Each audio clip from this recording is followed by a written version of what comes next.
আনুষ্ঠানিকভাবে নিষিদ্ধ হতে যাচ্ছে আওয়ামী লীগের কার্যক্রম। আগামীকাল এ সংক্রান্ত প্রজ্ঞাপন জারির পর নিবন্ধন বাতিলের সিদ্ধান্ত নিতে বৈঠকে বসবে নির্বাচন কমিশন।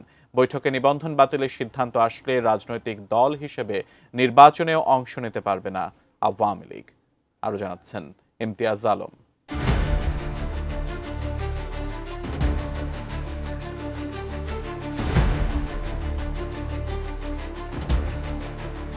আগামীকাল 12ই মে সোমবার আনুষ্ঠানিকভাবে নিষিদ্ধ হতে যাচ্ছে আওয়ামী লীগের কার্যক্রম। ফলে নির্বাচনী আইন অনুযায়ী দলটি নির্বাচন কমিশনে নিবন্ধিত রাজনৈতিক দল হিসেবে স্বীকৃতি এবং আগামী জাতীয় সংসদ নির্বাচনে অংশগ্রহণের যোগ্যতা হারাবে। দলটির নিবন্ধন বাতিল হবে 1972 সালের গণপ্রতিনিধিত্ব আদেশের 90H1 বি ধারার বিধান অনুযায়ী।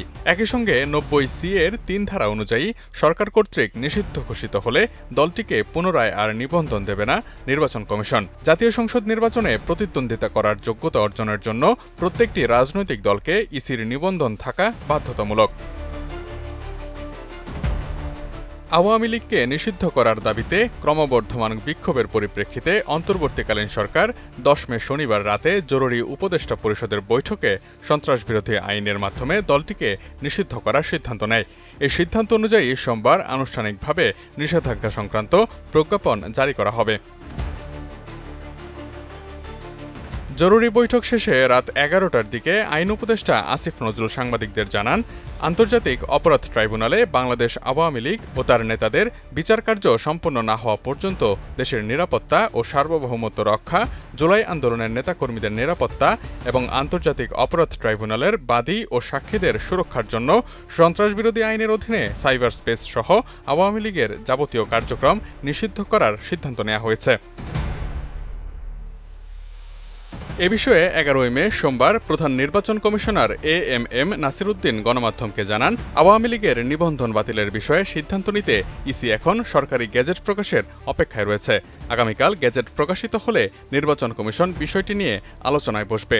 বর্তমান বাংলাদেশের স্পিরিট বুঝে কমিশনের আলোচনার পরই সিদ্ধান্ত নেওয়া হবে বলেও জানান তিনি। গ্লিটারের টুইন লেমন ও অ্যান্টিব্যাকটেরিয়াল ফর্মুলা বাসনকে চকচকে জীবাণুমুক্ত করে আমাদের দেয় গ্লিটার গ্যারান্টি। এদিকে গতরাতের উপদেষ্টা পরিষদের বৈঠকে আন্তর্জাতিক অপরাধ ট্রাইব্যুনাল আইনে একটি সংশোধনীয় অনুমোদন করা হয়েছে। এই সংশোধনী অনুযায়ী এখন থেকে আন্তর্জাতিক অপরাধ ট্রাইব্যুনাল যে কোনো রাজনৈতিক দল, তার অঙ্গ সংগঠন বা সহযোগী গোষ্ঠীকেও শাস্তির আওতায় আনতে পারবে। বাংলাদেশে কোনো রাজনৈতিক দলকে নিষিদ্ধ করার নজির এবারই প্রথম নয়। 1971 সালে বাংলাদেশের স্বাধীনতার পর শেখ মুজিবুর রহমানের নেতৃত্বাধীন সরকার একটি ধর্মনিরপেক্ষ রাষ্ট্র গঠনের লক্ষ্যে সকল ধর্মভিত্তিক রাজনৈতিক দলকে নিষিদ্ধ ঘোষণা করে। এতে জামায়াতে ইসলামী সহ অন্যান্য দলও অন্তর্ভুক্ত ছিল। নানা ঘটনা পরিক্রমায় জামায়াত তার বৈধতা ফিরে পেলেও পূর্ব বাংলার সর্বহারা পার্টি এবং পূর্ব বাংলার কমিউনিস্ট পার্টি এখনও নিষিদ্ধ। এই দুটি চরম বামপন্থী মাওবাদী সংগঠন সশস্ত্র বিদ্রোহ এবং চরমপন্থী কর্মকাণ্ডে জড়িত থাকায় 1974 সালের বিশেষ ক্ষমতা আইনে দেশে এখনও তারা নিষিদ্ধই রয়েছে। Imtiaz Alam, desk report, ATN news.